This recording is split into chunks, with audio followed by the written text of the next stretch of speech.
This gets better and better the more I talk about it and the more I study and research. Success runs in our race. In 1798, when we were all supposed to be enslaved, James Forten Sr. established the first major black-owned sail-making shop in Philadelphia. His financial worth soon reached $100,000.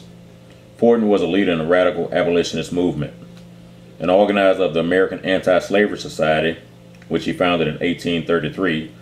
He also supported women's suffrage and temperance.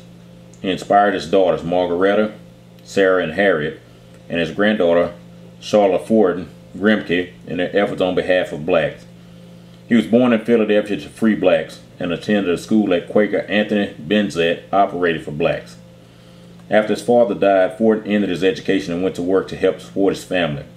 He worked in various positions, including that as a powder boy on the Royal Louis beginning 1781. He later became sailor on a ship bound for Liverpool and arrived there around March 1785. There he was in contact with abolitionists Granville Sharp and Thomas Clarkson.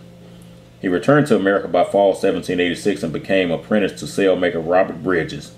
In 1793 he met Paul Cuff, the black captain of a small ship.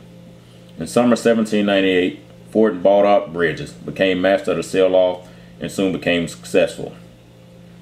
In 1818, while we were still enslaved, Thomas Day, a free black, was the first widely recognized black furniture and cabinet maker in the Deep South. It should have been real bad for him, huh? He operated one of the North Carolina's largest furniture enterprises, making sofas, chairs, chests, tables, and bedsteads from walnut, mahogany, and oak. He also built coffins and did fine interior work, such as stairways and trims. His ornately carved work was represented in homes of distinguished families throughout the state. Day was recognized as one of the finest artisans of the day. He worked in Milton, North Carolina, and his workshop, the Yellow Tavern, is a national historical landmark. He was born in Halifax County, Virginia, and moved to Milton in 1823, where he opened his shop. In 1885, I guess we were free by then, D. Watson Onley built the first steam saw and planing mill owned and operated entirely by blacks in Jacksonville, Florida. After the mill was destroyed by fire set by an incendiary, Onley worked for Florida State Normal and Industrial College, attending Howard University School of Dentistry, and established practice in Washington, D.C.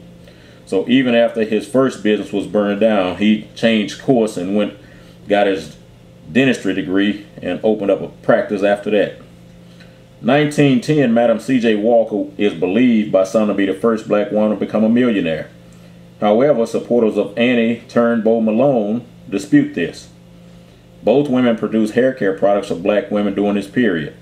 It is asserted that Walker worked as a salesperson for Malone products. Both became very wealthy by around 1910, but by 1927 Malone's business began to run into difficulties due to poor management. Sarah Breedlove McWilliams Walker, known as Madam C.J. Walker, was born in Louisiana to indigent former slaves.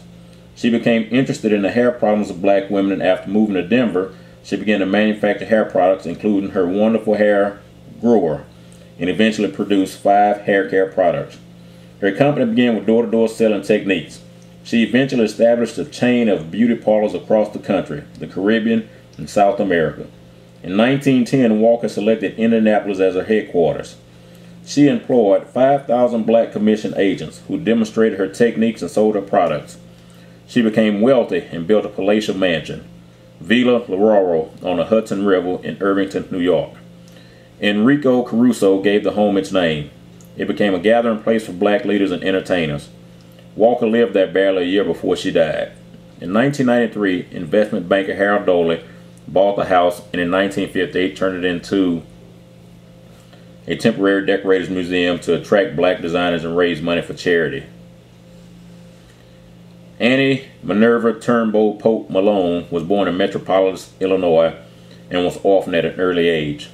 By 1900, she had developed successful straighteners, hair growers, special oils, and other products. Malone also manufactured and sold wonderful hair grower, and with her assistant sold products door to door. She opened Poro College in St. Louis in 1902, where she trained women as agents for the Poro system. Students were also taught how to properly walk, speak, and eat. By 1905, Madam C.J. Walker was one of Malone's first students. Porter claimed to employ 75,000 agents throughout the United States, the Caribbean, and other parts of the world. In 1930, Malone relocated the college and the business to Chicago. Her business was poorly managed and also fell victim to several lawsuits. By 1950, most of the Porter property was sold.